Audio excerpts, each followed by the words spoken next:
사무엘상 9장 1절에서부터 한번 우리가 읽습니다. 시간은 촉박하지만 그래도 2부 때도 우리 목사님들 이렇게 멘트가 있도록 하겠습니다. 2부에 다 참석하시기 바랍니다. 다 같이 읽습니다. 시작.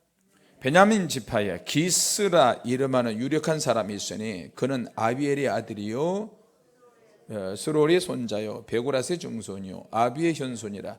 베냐민 사람이더라. 기스가 아들이 있으니 그 이름은 사울이요 준수한 소년이라. 이스라엘 자손 중에 그보다 더 준수한 자가 없고 키는 모든 백성보다 어깨 위는 더하더라.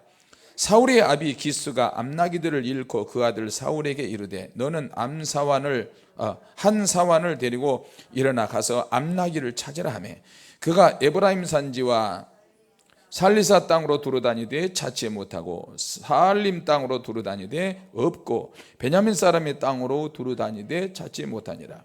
그들이 수읍 땅에 이른 때에 사울이 함께하는 사환에게 이르되 돌아가자. 내 부친이 암나기 생각은 고사하고 우리를 위하여 걱정하실까 두려워하느라. 대답하되 보소서 이 성에 하나님의 사람이 있는데 존중이 여김을 받는 사람이라. 그가 말한 것은 반드시 다 응하나니 그리로 가사이다. 그가 혹 우리의 갈 길을 가르칠까 하나이다. 사울이 그 사환에게 이르되 우리가 가면 그 사람에게 무엇을 드리겠느냐. 우리 그릇에 식물이 다 하였으니 하나님의 사람에게 드릴 예물이 없도다. 무엇이 있느냐. 사환이 사울에게 다시 대답하여 가로되 보소서 내 손에 은 한 세겔의 4분의 1이 있으니 하나님의 사람에게 드려 우리 길을 가르치게 하겠나이다. 옛적 이스라엘의 사람이 하나님께 가서 물으려 하면 말하기를 선견자에게로 가자 하였으니 지금 선지자라 하는 자를 옛적에는 선견자라 일컬었더라. 사울이 그 사환에게 이르되 내 말이 옳다. 가자 하고 그들이 하나님의 사람이 있는 성으로 가니라. 그들이 성을 향한 비탈길로 올라가다가 물길로 나오는 소녀들을 만나 그들에게 묻되 선견자가 여기 있느냐. 그들에게 대답하여 가로되 있나이다. 보소서 그가 당신보다 앞섰으니 빨리 가소서. 백성이 오늘 산당에서 제사를 드리므로 그가 오늘 성에 들어오셨나이다. 당신들이 성으로 들어가면 그가 먹으러 산당에 올라가기 전에 곧 만나리이다. 그가 오기 전에는 백성이 먹지 아니하나니 이는 그가 제물을 축사한 후에야 청함을 받은 자가 먹음이라.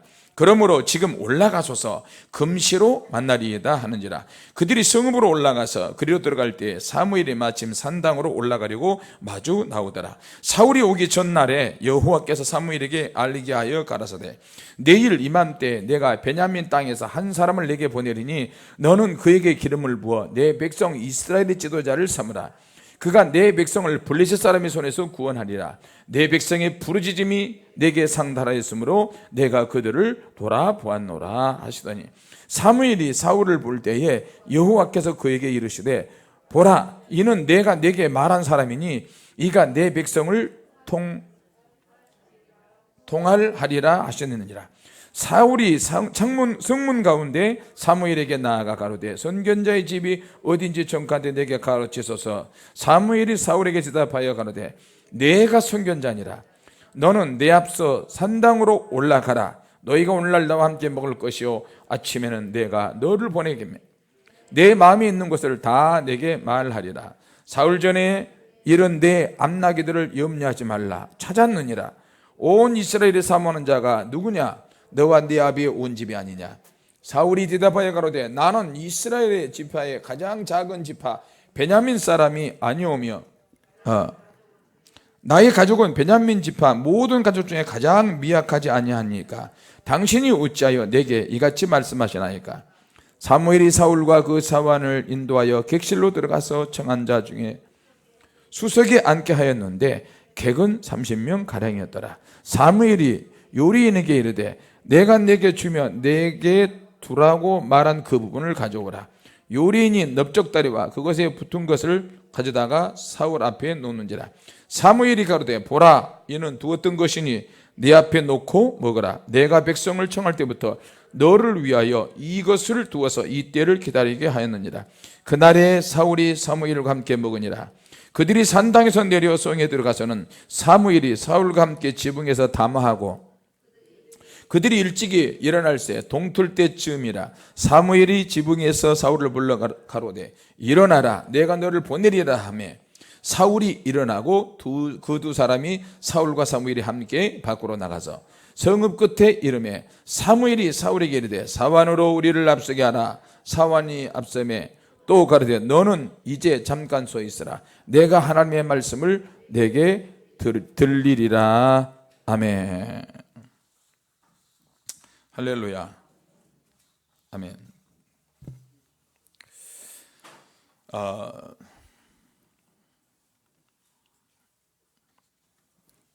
발탁과 상달이라는 제목으로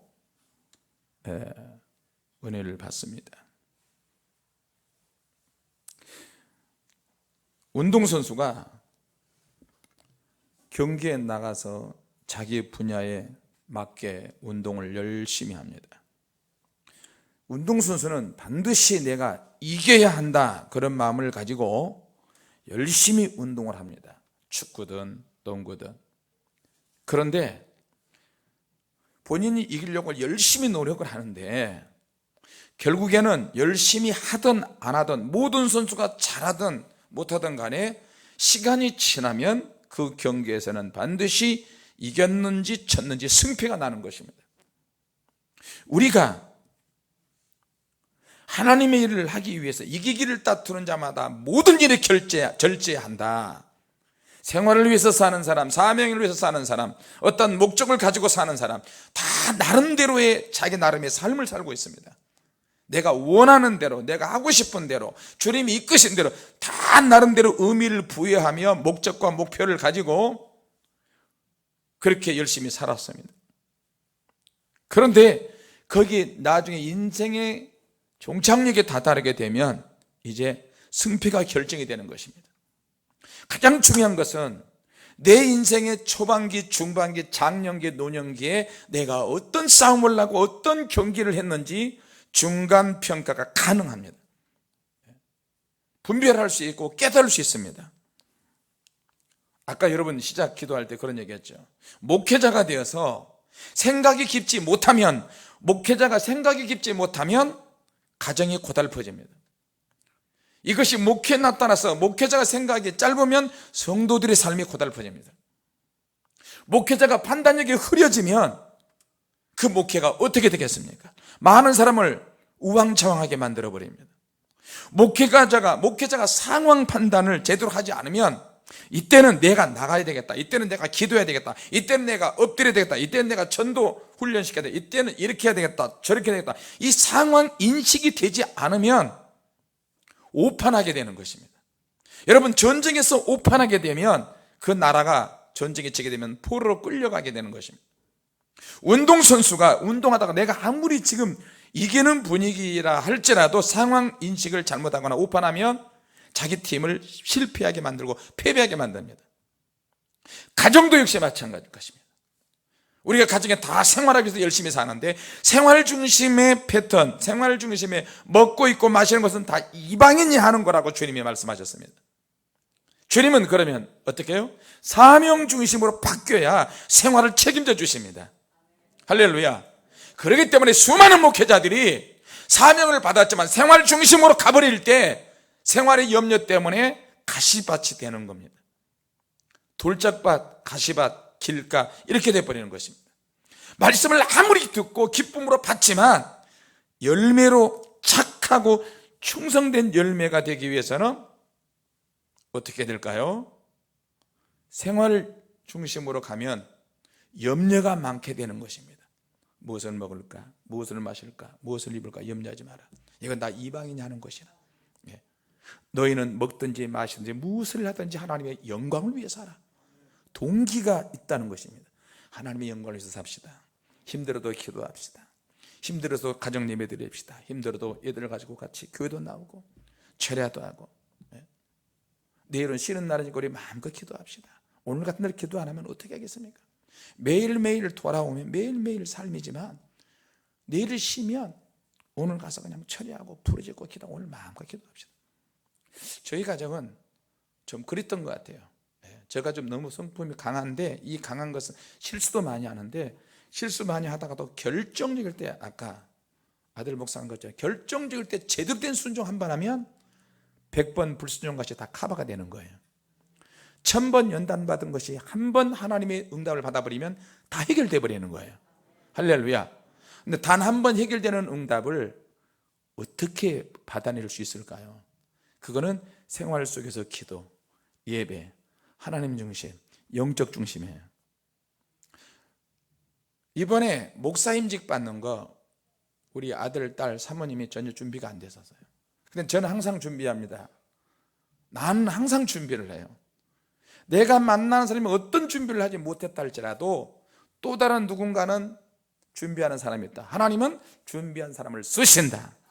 준비한 물질을 사용하시고, 할렐루야.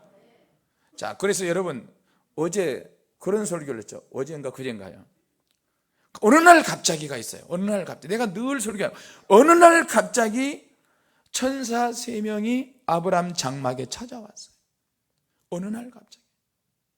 그럼 어느 날 갑자기 내게 이런 환경이 만들어졌을 때 당황을 하잖아요. 오늘 아까 시키니까 갑자기 당황했다 그러는데 전혀 당황하지 않은 사람이 3사람, 4사람, 5사람 다. 아브라함이 그래서 축복의 기회를 우리가 만드느냐, 하나님이 기회를 주시느냐? 우리가 축복의 기회를 만든다고요? 아닙니다. 하나님이 그런 기회를 주십니다. 할렐루야. 하나님이 그런 기회를 주셨을 때, 내게 갑자기 당황스러운 일이 주어졌을 때 이것이 축복으로 바꾸는 것은 자기의 역량이고 자기의 믿음입니다. 믿습니까? 이걸 불화로 갈 것이냐, 원망으로 갈 것이냐, 시기질투로 갈 것이냐, 욕심으로 갈 것이냐, 영으로 갈 것이냐, 육체로 갈 거냐, 생활로 갈 것이냐, 사명으로 갈 것이냐. 아브라함은 늘 습관이 그랬어요. 나그네가 우리 집에 오면 그냥 흘려가지 않고 대접을 해야 되겠다. 3사람의 나그네가 왔을 때 아브라함이 내 주여 잠깐 기다리소서, 내가 당신들을 위해서 준비할 게 있나이다. 얼른 자기 소가 많잖아요. 소, 양, 가축들이 많으니까 가서 튼실한 소 가지고 그냥 얼른 가서 소를 잡아가지고 여보 음식해, 사라한테 이야기합니다. 순발력 있게.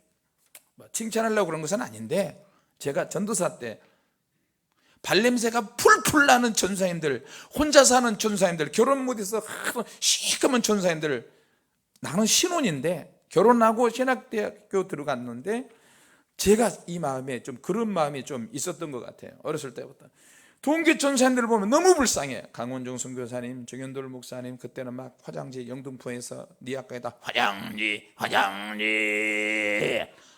하루 종일 화장지 장사하고 학교 오면 샥하면 매연해. 세수도 못하고 닦지도 못하고. 그러면 그런 분들 오라 그래가지고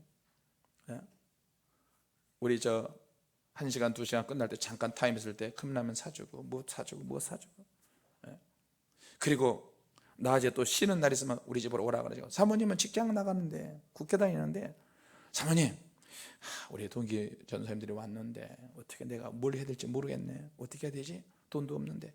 그러면 점심때 1시간 정도 여유 있는데 12시 되면 사모님이 택시 타고 팔 와가지고 국회에서 서울 우정부 가는 그 쌍문동까지 택시 타고 와가지고 오던 길에 그냥 안 오고 시장에 얼른 가가지고 오징어, 미나리, 초무침, 회 이런 거 탁 콩나물 빨갛게 해가지고 묻혀가지고, 또 푸성기 봄동이 있어요. 그런 거 막 묻혀가지고 쫙 해놓고 된장국 다락 해가지고 하는 말. 내가 이게, 여러분 일반 신혼부부 가정에서 이게 가능합니까? 어떻게 왜 그랬어? 갑자기 데려가면 어떡해? 이 왼수야, 이 인간아, 당신하고 못 살아. 직경줄하지 말라니까. 아마 그랬으면 사모님하고 안 살지도 몰라요. 한 번도 내가 이야기할 때 우리 사모님은 아니요가 없어요. 잠깐만 기다려서 내가 갈게요. 얼른 와가지고 30분 만에 떠드득 해가지고 딱 하고 드세요, 설거지 이렇게 해주세요. 그리고 테이스탁도 화라락 가요. 그러면 전도사님들이 감동을 안 할래 안 할 수가 없어요. 감동을 받는데 감동을 주는 사람이 있고 감동을 받는 사람이 있어요. 누가 더 수준이 높아요? 감동을 주는 사람. 여러분, 하나님의 일도 그렇습니다. 매사가 그렇습니다. 가정에서도 그렇습니다. 맨날 감동만 받다 보니까 버릇이 나빠져. 그러더라고, 우리 형제들도 보니까. 어머, 아이고, 아우야, 아이고, 목사님, 감동을 받는데 감동을 줄 생각은 안 해. 자, 여러분 보세요. 사울이 준수한 소년인 거예요. 이스라엘 12지파 중에서 맨 막내 지파, 베냐민 지파. 그러니까 베냐민 지파는 거들떠보지도 않아요. 힘도 없어요. 전쟁에 나가서 이길 확률이 없어. 유다 지파는 전쟁에 항상 선봉에 서는 거야. 최강이야, 최강. 그래서 유다 지파는 법궤를 지켜요. 법궤 지켜요. 레위 지파는 법궤를 담당하고 유다 지파는 법궤를 지켜서 맨 앞에 가서 선봉에 서서 나가서 싸우는 거예요. 얼마나 멋집니까? 할렐루야. 아파도 피곤해도 죽어도 둘러대지 않아요. 유다 지파는 일어나는 거예요. 그냥 가자. 주님의 일은 그렇게 해야 되는 것입니다. 주님의 일은 그렇게 할 때 절대 죽지 않고, 생활의 염려가 많지만 사명중심으로 갈 때 하나님은 역사하시는 거예요. 야, 목회하지 마. 야, 목회하면 쇠가 빠져. 고생하네. 평생 고생하네. 야, 편하게 살다가 천국에 올 때 겨우 구원만 제대로 받아. 여러분, 어떻게 그렇습니까? 세상 일에 우리가 구원만 겨우 받자 그래서 구원이 되는 것입니까? 은혜를 더 받고 은혜를 사모하고 그랬을 때 하나님이 더 능력시키고 더 구원시켜 주시는 것이지. 감동 받는 거 별로 좋아하지 않습니다. 저는 감동을 주는 사람을 더 좋아합니다. 할렐루야. 하나님 우리에게 감동 주시잖아요. 물론 감동 주실 때 감동을 잘 받아야 되고, 내게 기회가 주어졌어요. 기회를 내가 만드는 게 아니에요. 물론 기회를 만들 수도 있지만, 제가 말하는 것은 기회는 하나님이 만들어 주실 때 그 기회에 포착을 하는 사람은 누구냐? 자기 자신이에요. 축복으로 만들 수 있는 기회를 만드는 거예요. 나그네 내가 하겠습니다. 얼른 소를 잡아가지고 맛있게 요리를 해서 세 사람을 맛있게, 감동이 올 정도로 음식을 대접하는 거예요. 그러니까 하나님께서 감동하셨어요. 예수님께서 어린아이에게 물 한 그릇 주는 것이 나를 영접하는 것이라 그랬잖아요. 어린아이도 어른들도 함부로 취급하면 안 됩니다. 아내도 남편도 자식도. 근데 저는 이런 원리를 잘 몰랐어요. 적어도 내 자식만큼은 내가 설득을 해도 안 될 때는 어떻게 해요? 잘 부드럽게 이야기하다 안 되면 왜 그러는데? 그래서 후라이팬이 날르고 막 그랬던 것 같아요. 사모님도 그랬고. 근데 제가 이제 철이 들잖아요. 시간은 없는데 하나님 일은 이렇게 하면 확 열어질 텐데, 그렇게 못 따라와 준 사람을 막 폭력을 하고 억압을 하고 막 공포 분위기 조성하고. 왜? 내가 먼저 경험자니까. 근데 가족 식구들이나 주변 사람들은 이걸 몰라. 그래, 얼마나 답답합니까? 그러니까 아는 사람도 속상하고 끌려가는 사람도 개 끌려가듯이 끌려가니까 속상하고. 그러니까 어떻게 기도하면서 울 수밖에 없어요. 이 우라통이 치미는 거예요. 성격은 급하지. 이 하나님이 이렇게 보이는데, 저렇게 하면 실패하고 실수한 거 뻔히 보이는데, 고난 많이 받고 연단 받는 일을 왜 저렇게 선택하니, 왜 저렇게 모르지? 그러니까 어떻게 해요? 속상하고 열받으니까 산에 가서 울부짖는 거예요. 그냥 기도하는 거고. 괜히 눈물 흘리고 그런 거 아닙니다. 속에서 막 치밀어 오는 거예요. 못 따라와 주니까. 그런 차원에서 교회 개척할 때는 사모님과 트러블이 있어서 속을 많이 상했고, 사모님은 안 되는데 어떻게 또 기다려줘야 되는 내가 또 못 기다려주는 거니까 사모님이 어쩌다 내가 목사 마누라가 돼가지고 형제 중에 밑바닥, 가족 중에 밑바닥, 시집 친정 밑바닥. 그러니까 우리만 보면 이렇게 되는 거예요. 노예에서 얼마나 힘들고 어려웠는지 모릅니다. 그러니까 어떻게 해? 애꿎은 맨날 사모님과 아들, 딸만 그냥 들이잡는 거야. 그냥 내가 변화가 안 되면 성도들이 더 고달퍼져요. 여러분, 목회자 한 사람을 변화시키기 위해서 하나님께서 성도들을 1000명에서 3000명 정도 성도를 붙였다 뗐다 붙였다 뗐다 그런데요. 그러니까 성도 안 붙여요. 50명 100명 확 올랐다가 목회자가 실수하고 변화가 안 되면 또 성도들이 와장창 흩어지고. 그러니까 목회자 한 사람을 양육하고 신학대학 졸업하고 목사임직 받고 이게 아니고, 영적으로 훈련, 정신적으로 훈련, 인격적으로 훈련, 성숙하고 남을 이해하고 배려하고 이런 것들이 안 되면 고달퍼져요. 우리 가정만 속해서 우리 가정만 고달퍼지면 그래도 괜찮은데, 견딜만 하는데, 성도들이 삶이 고달퍼지는 거예요. 할렐루야. 사울이 하나님의 발탁이 됐어요. 근데 양을, 암나귀를 찾으러 갔다 양이 그 나귀가 잊어버렸어. 근데 이것도 하나님의 뜻이야. 운동선수가 경기하는 것처럼 반드시 이겨야 된다는 것 때문에 열심히 했는데 하면 할수록 차이가 나는 거예요. 왜? 점수에 골을 넣었냐 안 넣었냐, 점수를 냈냐 안 냈냐에 따라서 차이가 나잖아요.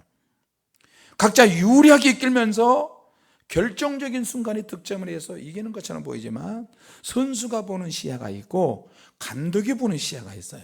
감독은 우리 팀 선수들 상태, 상대팀 선수들 상태, 그러면서 작전을 만들어 경기의 흐름을 또 봐야 되고 선수를 교체해야 되고, 그래야 또 시험을 이기고 어려움을 이기는 것처럼, 여러분, 그래서 우리가 하나님의 일을 할 때 내가 존재하는 목적과 가치를 잘 살펴야 돼요. 의미 없이 살아간다 할지라도 하나님은 모든 사람을 다 보고 계십니다. 다 보고 계세요. 가장 정당하고 적당한 사람을 발탁을 해서 임무를 주십니다. 너는 이 시대에 이런 임무를 내가 이런 사명을 너에게 준다. 너는 이 시대에 맞게 이런 은사를 줘서 이런 사명을 감당하게 할 것이다. 자, 그래서 우리 길이 막히고 일이 뜻대로 되지 않는다 할지라도 갑자기 어느 날 일이 풀리기도 합니다. 하나님이 사용하는 것들을 그래서 그렇게 체험할 때가 참 많습니다. 자, 그러면 이럴 때 우리가 어떻게 준비해야 될까요? 자, 오늘 사울이라고 하는 사람이 준수한 소년인데 암나귀를 찾으러 갔다가 하나님의 사람을 만납니다. 하나님의 사람을 만나서 기름 부음을 받고 겸손함, 나는 이스라엘 12지파 중에서 제일 연약한 지파입니다. 베냐민 지파 사람이에요. 베냐민 지파 사람은 사람 취급도 못 받는데 저는 그래서 아주 겸손합니다. 그래서 사무엘이 감동을 해요. 자, 그래서 사무엘이 사울을 데려가면서 밤새도록 이야기를 하면서 어떤 경계선 치는 것을 가르쳐 줍니다. 자, 사무엘이 있는 그곳에 갔을 때 소녀가 물길로 온 소녀들을 만났는데, 이스라엘 백성들은 사무엘 선지자가 오기 전에는 절대로 아무리 배고파도 음식을 먹지 않습니다. 사무엘 선지자가 반드시 와야만 그 다음 순서가 하나씩 해결됩니다. 이것을 사울이 물깃는 소녀한테 처음 그 이야기를 듣습니다. 아, 주님의 일을 할 때도 순서가 있구나. 하나님의 일을 할 때도 절차가 있구나. 그럼 하나님의 사람을 만날 때 어떻게 해야 되지? 그냥 공짜로 갈 수는 없다. 내게 은이 있는데 이 은혜의 4분의 1을 드리면 어떨까요? 아, 좋다. 자, 성경의 쥐종을 만났을 때 그냥 목사님 신방 와주세요 그런 것도 있지만, 여러분, 이거는 센스고 예의이고 믿음이고 축복이 연결되어 있습니다. 가정에서 예배를 드릴 때는 반드시 물질을 준비해서 예배를 드려야 되는 것입니다. 믿습니까? 이거는 이제 우리 장로님도 계시고 권사님, 집사님도 계시고, 이건 이제 구체적으로 제가 이제 가르치려고 작정을 했습니다. 예배 드릴 때 헌금이 있고, 예배 드리고 난 다음에 목사님이나 전도사님들에게는 신방에 필요한 교통비라든지 식사라도 하라고 하는 그런 것도 있습니다. 여러분, 그런 거 아십니까? 물질은 물질로 풀어야 되는 거예요. 서울 강남에는요, 대신방 기간에는 워낙 잘 사는 동네고, 그러니까 부목사님들한테 대신방 기간에는 아파트가 생긴대요. 아파트 키를 주는 사람도 있대요. 차 키를 주는 것은 예사고요. 그래서 담임 목사님이 나중에 이것 허락을 해서 그렇게 했는데 하도 부격자들이 이것 때문에 막 싸우니까 부격자들이 다 해가다, 야 이놈들아 좀 적당하게 헤쳐먹어라, 적당하게. 그러니까 목회자들이, 부격자들이 대신방 기간만 기다리고 있대요. 여러분이 알고 있는 신앙 상식과 전혀 별개의 신앙 상식이 있는 그런 동네들이 있어요. 얼마나 충격적입니까? 자, 여러분, 하나님의 뜻대로 사울을 통해서 하나님이 이스라엘 초대왕으로 세우는데 사실 짝퉁입니다. 이스라엘 초대왕은, 하나님의 계획은 다윗을 초대왕으로 세우려고 했어요. 그런데 이스라엘 백성들이 막 기도하는 거예요. 주님, 하나님 아버지, 이방인 나라처럼 보니까 왕이 있어서 그 왕이 막 다스리고 멋지게 하고 다니는데, 사열도 하고 군대도 막 만들고 이러는데 우리도 저렇게 하게 해주십시오. 막 가뜩이나 분리하고 전쟁하다가 법궤도 빼앗기고 이런 일이 수시로 다반사를 하니까 이스라엘 택한 백성들이 세상 나라가 기준이 되는 거예요. 그러니까 세상 나라 왕처럼 우리도 왕을 달라고 막 이야기합니다. 그러나 하나님은 아직은 때가 아니야. 이스라엘 초대왕은 하나님이 선택한 정말 기도하고 영적으로 사는 왕이 되어야 한다. 하나님은 그런 계획을 가지고 계셨어요. 그런데 이스라엘 백성들이 열심히 막 기도하니까, 그 기도를 응답하셔서 너희들이 하도 기도하니까 내가 왕을 낸다. 그래도 지금 이 시대에 가장 겸손하고 겸손한 지파에, 가장 작은 지파에 겸손한 사람을 찾아서 사울을 찾아서 임금을 시킵니다. 할렐루야. 그런데 나중에 결국에는 이것이 잘못된 동기로 나아가는 것입니다. 기도를 할 때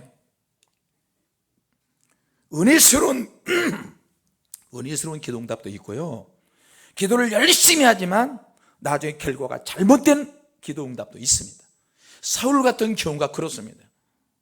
자, 그래서 그러면 어떻게 해요?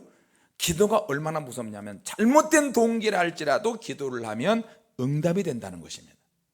여러분, 무섭죠? 예. 잘못된 기도라도 하나님은 기도를 응답하시는 거예요. 왜? 성경에 기도하면 응답하신다는 말씀을 수도 없이 많이 있잖아요. 그러니까 응답을 하셔야 돼. 그런 나중을 통해서 내 기도가 문제가 있었구나, 이런 결과를 깨닫게 하십니다. 왜? 결과를 통해서. 자, 그러니까 잘못된 동기, 잘못된 생각, 장사꾼 생각이 내 안에 있으면, 여러분, 누구하고 대화할 때, 누구하고 싸울 때 혼적이고 육적인 그런 기질을 가진 사람은요, 상대방이 기절할 때까지 이기려고 합니다. 완전히 굴복시켜서 항복해서 완전히 죽게끔, 그래서 내가 이겼다, 이거는 육적이고 혼적이고 이것은 타락한 사람들이 하는 것입니다. 우리 예수 믿는 사람들은 영혼을 생각해야 됩니다. 남을 배려하고 사랑하고 끝까지 내가 지면 하나님이 이기게 하십니다. 같이 합시다. 내가 지면 하나님이 이기게 하신다. 부부간에는 특별히 어렵죠. 이게 어렵습니다. 형제간에도 어렵습니다. 사회에 나가서 어렵습니다. 그래서 어떻게 해요? 세상 사람들은 어떻게 해요? 법정으로 가는 것입니다. 여러분, 연예인들 보세요. 재산 때문에 법정으로 가서 고발하잖아요. 이건 세상 사람들이 하는 것입니다. 예수 믿는 사람들이 법정에 가는 것도, 그 사람은 가짜 일 가능성이 많습니다. 돈 때문에, 뭐 때문에, 자존심 때문에, 명예 뭐 때문에. 그러나 예수님은 뭐라 그래요? 겉옷을 달라면 속옷까지 줘버려. 누가 너를 고소하면 그냥 다 줘버려. 다 뺏겨버려. 근데 결국에는 하나님이 더 잘되게 하십니다. 할렐루야. 우리 안에 그런 것이 없을까요? 이것을 소위 장사꾼 심리라고 그렇게 이야기합니다. 나한테 유리한 환경으로 만들려고 내 안에서 생각하고, 내 안에서 감정 가지고, 내 안에서 모사꾼이 돼서 내 안에서 조종을 하는 거예요. 남편을 조종할 수 있고, 아내를 조종할 수 있고, 자식을 조종할 수 있고, 부모를 이용할 수 있어요. 사회에 나가면 친구들을 이용할 수 있어요. 직장에 나가서 다른 사람을 이용해서 내가 기득권을 가지고 내가 이득을 얻을 수 있어요. 정치인들이 항상 그러지 않습니까? 국민들이 그런 것에 신문에 나서 표를 바꿔버리잖아요. 그래서 정치인들은 모릅니다. 또 싸우기 시작하면 또 싸울 수 있는 그런 내용들을 또 만들어냅니다. 이슈를 만들어내요. 이게 사단의 역사입니다. 세상은 그런 것들을 통해서 이루어가지만 우리 예수 믿는 사람은 그래서는 안 되는 것입니다. 할렐루야. 네. 혼자 사랑을 받을 때는 순수하다가도 상대가 생기고, 여러분 그러잖아요. 자녀들도요. 나는 우리 아들의 자녀 셋을 낳아서 키우는 것도 가만히 봐요. 가만히 보면 처음에 우리 사랑이가 태어났을 때 엄청 사랑을 받았습니다. 이름도 사랑이야. 할렐루야. 막 쪽쪽 빨고 막 그랬어요. 그런데 사랑이 다음에 찬양이가 태어났어요. 찬양이가 태어나니까 사랑이에 대한 사랑이 나눠집니다. 첫째에 대한 사랑이 둘째하고 나눠져요. 조금 있으니까 셋째 태양이가 태어났어요. 이야기하니까 그냥 분주하더니 자기 이름이 나오니까 태양이도 조용하게 내 말을 경청하네. 참나. 이야기를 이름을 많이 해요. 사랑이가 태어나고 찬양이가 태어나고 태양이가 태어나니까 이제는 집에 가면 집이 난장판이에요. 한 번씩 막 내슬령하고 아들 둘이. 근데 사랑이는 또 동생들 둘을 또 뒤치다거리 다요. 기저귀 가져와라, 뭐하라. 이제 살림이 전이야, 이제 완전히. 그리고 요새는 설거지까지 한대. 엄마를 도와주나 봐. 그 말 듣고 아이고 평생 설거지 할 텐데 뭘 벌써 하냐. 근데 호기심이 지금 호기심. 사랑이 나눠지고. 근데 가만히 보니까 우리 찬양이가 중간에 있는데 중간에 찬양이가 물타기를 하더는 거야. 물타기. 양다리를 거치더라고요. 아빠, 동생이 나 때려. 아빠, 누나가 나한테 이래. 그래서 내가 찬양이를 보면서 야, 너도 살아남기 위해서 무진의 일을 쓰는구나. 근데 내가 찬양이를 더 막 이뻐해주고 더 안아주고 막 그래요. 그러면 또 큰애하고 막내가 나는 근데 막내는 나한테 거들떠보지도 않아요. 그걸 보면서 여러 가지 생각을 참 많이 하고 우리 형제들을 또 생각을 하게 됩니다. 자, 여러분, 겉으로는 우리가 하나님의 일을 하는 것 같은데 속으로는 엉뚱한 마음을 품고 있는 때가 많이 있습니다. 자, 그럴 때마다 내 안에서 망가지는 것이 있습니다. 영혼이 타격이 되고 정신적인 부분, 나중에 그것이 육적인 생활적인 부분까지 타격이 오는 것입니다. 하나님 앞에서는 그 무엇보다도 여러분 할렐루야. 우리 주님께서 사랑하시고 동기가 또 저와 우리 조지아 여러분 사람들을 확인사살하지 마십시오. 사람들을 나한테 굴복했다고 증명하려고 하지 마십시오. 패망하는 지름길입니다. 적당할 때 용서해주고 적당할 때 타협하고 적당할 때 하나님은 이를 덮고 예수님이 우리의 허물과 실수를 다 덮으신 것처럼 그렇게 하셔야 됩니다. 할렐루야. 그래야 그 사람이 형통해지고 그 사람이 그 가정이 소속된 가정이나 그 교회가 순탄하게 풀어지는 것입니다. 할렐루야. 사울 같은 사람은 처음에는 얼마나 겸손했는지 모릅니다. 나는 이스라엘 12지파 중에 가장 작은 지파입니다. 베냐민 지파입니다. 사람들이 나를 관심 있게 보지도 않습니다. 키는 멀 때까지 커요. 어깨보다도 한 사람의 머리가 하나가 더 붙은 것이 더 키가 크다 그랬어요. 얼마나 겸손했는지 모릅니다. 자, 그런데 사울은 얼마나 겸손했는지 몰라요. 선을 넘지 않았습니다. 밤새도록 사무엘 선지자가 이야기하면서 이런 거 조심해야 합니다. 그런데 사무엘이 그렇게 경고했음에도 불구하고 사울이 나중에 임금이 되고 나서 조금씩 하다 보니까 선을 넘기 시작합니다. 위험한 경계선을 넘기 시작합니다. 그래서 물길로 온 소녀들에게 들었던 말씀, 선지자, 선견자 사무엘이 오기 전에는 백성들이 먹지 않습니다. 제사 드리고 나서 음식을 먹고 배가 고파도 그렇게 해야 함에도 불구하고 백성들은 기다립니다. 그런 것이 있었어요? 몰랐는데 배고프면 먼저 먹는 사람이 임자 아닌가요? 아닙니다. 기다려야 됩니다. 절차가 그렇습니다. 때로는 절차를 하나님이 따질 때가 있어요. 그래서 이 사울이 나중에 이스라엘 백성에게 전쟁이 오는데, 전쟁이 이제 블레셋 사람들이 쳐들어오는데 사무엘을 기다리지 못해서 오버합니다. 위험한 경계선을 넘어버립니다. 그래서 하나님은 사울에게서 떠나버립니다. 사울이 처음에 왕이 되고 사울이 임금이 될 때 참 겸손했는데 다윗이라는 소년이 등장하면서 사울에게 속에 내재되어 있는 시기, 질투, 미움, 살인, 귀신 이런 것들이 자기 안에서 활성화되기 시작합니다. 여러분, 우리 안에 그런 것들이 있어요. 살인의 영도 있고요, 미움의 영도 있고 시기 질투의 영도 있어요. 그러나 그것들을 우리가 세상 떠나기 전까지는 그것들이 절대 떠나지 않습니다. 그런 것들이 내 안에서 일어날 때 활성화되는 것을 차단하지 못하기 때문에 그렇습니다.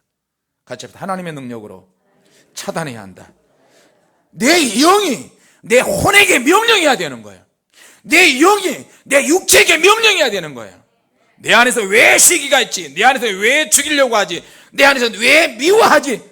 미움만 멀어 떨어져라. 살인의 영들이 떠나갈지어다. 주님 내게 지혜를 주시고 내게 은혜의 영으로 역사하여 주시옵소서. 그럼 내 안에 성령께서 활성화시키십니다. 하나님의 능력으로 활성화시켜서 기적과 능력과 은혜와 치유와 역사로 가게 되는 것입니다.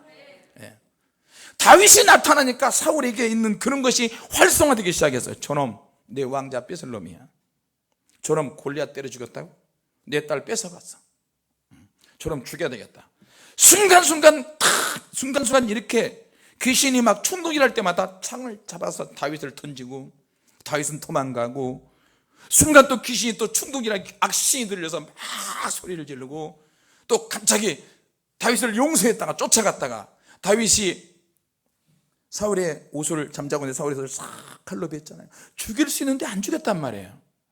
미워할 수 있는데 미워하지 않아. 그러면서 멀리서 아버지여, 나의 아버지여, 나의 주여, 어찌 나를 죽이시려고 합니까? 나는 아버지를 사랑합니다. 왕이시여, 나는 왕을 사랑합니다. 막 소리 지릅니다. 그러니까 사울이 또 깨닫습니다. 잠깐 깨달아. 그래서 사울이 왕궁으로 다시 돌아갑니다. 갔다가 또 귀신이 막 역사하니까 다시 또 와, 다윗을 반드시 죽여야 되겠다. 저놈 죽이지 않으면 내 왕자가 흔들린다. 자, 그러니까 서서히 자기가 망가지는 거예요. 여러분, 착하고 좋은 마음을 가지고 있어야 더 은혜스럽고 성장이 되지, 내 안에 조금 남이 잘 될 때 축복해주고 남이 잘 될 때 복필해주고 그럴 때는 내 영혼이 활성화가 되고 나도 축복의 길로 가게 되는 것입니다. 만일에 누구를 이용하고 사람을 이용하고 환경을 이용하고 그렇게 하면 자기 영혼이 망가지고 자기 가정이 망가지고 자기 자녀들이 불통하게 되는 거예요. 사업도 잘 안 되게 되는 것입니다. 그래서 고난과 연단이 필요해요. 고난과 연단은 거품 빼는 거예요. 내 안에 세상적인 이런 기질들을 다 빼는 것입니다. 여러분, 고난받기 원하십니까? 고난받기 원하십니까?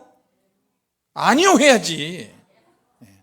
주님이 허락하신 고난은 받아야 되겠지만 고난 없이 할 수 있는 순종을 잘해서 복 받으시기 바랍니다. 할렐루야. 자, 그래서 여러분, 누구를 용서하지 못한 거 있습니까? 분노하는 거 있어요? 시기하고 질투하는 거 있습니까? 그런 것이 있으면 내가 아무리 잘나고 돈이 많이 있고 형통한 것처럼 보여도 그러지 않습니다. 하나님께서 그런 코너에 몰아가십니다. 건강에 적신호가 켜집니다. 자녀들이 다칠 수도 있습니다. 시집에 문제가 생길 수 있고 친정에 어려움이 생길 수 있고 내 남편에 문제가 생길 수 있습니다. 이 사람에게 나 주변에 지금 내가 건강하니까 안 그런 것 같아요? 그렇지 않습니다. 저는 항상 그런 부분에 노파심을 느껴서 더 겸손하죠. 더 낮아지죠. 나보다 나이 어린 사람도 나보다 못한 사람도 인격적으로 대해주고 고개를 더 숙이고, 이번에 종목 목사님 와서 나보다 어린 사람이 우리 목회자들에게 막 교육하고 막 그랬을 때 조금 힘든 부분이 있었던 것 같아요. 그런데 목회하지 마라 힘든데 뭘 하느냐 이런 소리를 자꾸 하니까 다음에는 좀 고려를 좀 해야 되지 않을까 싶습니다. 하나님이 주신 비전은 누구나 다 가지고 있는데 그것이 나의 야심으로 바뀌어질 때 문제가 생기는 것입니다. 이해가 되십니까? 그러면 어떻게 내가 제멋대로 인생이 되어버립니다. 그래서 여러분, 동기의 출발점을 점검하십시오. 내 안에서 만들어진 생각이나 감정이나 의지나 남을 굴복시키고 죽을 때까지 미워하고 이런 것들을 험담하는 영들, 이런 것들을 내 안에서 성령의 능력으로 명령하고 쫓아내야 되는 것입니다. 할렐루야. 나에게서 나왔는지 하나님에게서 왔는지 내 안에서 속에서 쫓아내지 않는 그런 영들에 인해서 아니면 내가 연약해서 그 영들이 공격받았을 때 희생되었는지 잘 분별하시고, 하나님께서 우리에게 꿈을 주시고 우리로 하여금 꿈을 주시는 그 이유는 그 꿈을 통해서 그런 꿈이 있기 때문에 사람은 연단을 받습니다. 연단을 받으면서 내려놔야 되겠다. 여러분, 요셉은 하나님이 주신 꿈을 꾸었어요. 그 꿈 이야기를 함으로써 형제들에게 미움을 받았어요. 형제들이 미움을 받고 실제로 현장에 나타나서 애굽 상인에게 팔려갔어요. 가는 데마다 억울하고 분하고 그런 일이 막 만들어집니다. 그래도 요셉은 전혀 그러지 않고 은혜로 성품의 미덕으로 막 극복합니다. 할렐루야. 주님이 나를 형통하게 하셨네. 형통하게 하셨는데 감옥에서 찾고 2년 동안 또 형통하셨는데 감옥에 가고 형통한데 억울한 일을 당하는 거예요. 그러니까 나중에는 30살에 애굽의 총리가 되는 거예요. 수준이 되는 거예요. 나이가 어려도 척 보면 아는 사람이 되는 거예요. 여러분의 우리 인생에 그런 일들이 얼마나 있겠습니까? 어떤 일이 벌어져 척 보면 안다. 이 일에는 당신이 필요하다. 이 일에는 당신이 필요하다. 이 일에는 형제님이 필요하고 성도님, 권사님, 장로님 이런 분들이 이것은 장로님이 하셔야 됩니다. 그렇게 척척 아는 사람이 되면 얼마나 좋겠습니까? 우리나라가 이 지경이 된 것도 결국에는 뭐예요? 사람을 잘못 써서 이 지경이 된 거예요. 부동산이니 경제니 뭐니 어떤 대통령도 마찬가지입니다. 기도하는 사람이 많지 않아요. 목회자들도 정치꾼들이 많습니다. 정말로 데모를 일으켜서 하는 것이 아니라 진정으로 나라를 생각하고 대통령과 1대1로 만나서 대통령이 목사님 좀 오십시오. 어떻게 하면 좋겠습니까? 그렇게 할 수 있는 목사님이 얼마나 되겠어요? 내 정권 유지하는데 목사님이 이런 말 해주셔야 됩니다. 이런 말 해주셔야 됩니다. 이게 아니고 정말로 종교가 달라도 목사님들을 초청해서 목사님 어떻게 했으면 좋겠습니까? 지금 난국입니다. 경제가 어떻게 해야 될지 나도 어떻게 해야 될지 모르겠습니다. 그렇게 마음의 흉금을 털어놓고 이야기할 수 있는 그런 종이 세상 사람들 필요합니다. 고레스 왕에게는 다니엘이 있었고 다리오 왕에게도 다니엘이 있었고 느부갓네살 왕 때도 다 하나님의 사람들이 한 사람이 그런 역할을 했다는 거예요. 할렐루야. 하나님께서 그렇게 하는 사람에게는 타이밍을 만들어 주십니다. 그러면 기에 포착을 하는 거예요. 그럼 하나님께서 나의 하려는 것을 아브라함에게 숨기겠느냐? 아브라함 잘 먹었다. 풍성하게 먹었다. 맛있게 먹었다. 이 현장을 내가 어떻게 하랴? 나는 소돔과 고모라를 멸망시키러 가는 하나님의 사자다. 의인이 없으면 어떻게, 의인이 있는데 어떻게 망하게 하실 것입니까? 의인이 있으면 망하지 않게 하지. 50명만 있으면요, 40명만 있으면 30명, 20명, 10명 결국에는 자기 족과 롯을 거기서 구출해냅니다. 여러분, 여러분의 믿음의 행위로 생각과 마음으로도 하나님을 기쁘시게 합시다. 할렐루야. 그러면 주님이 역사하실 줄로 믿습니다. 여호와의 은사 중에서 기름 부음의 은사뿐만 아니고 물질의 형통의 은사까지 있다는 거, 우리 구약에 이런 말씀이 기록된 거 여러분 처음 하셨을 것입니다. 그런 능력을 여러분 다 받으시기 바랍니다. 할렐루야. 기도하겠습니다.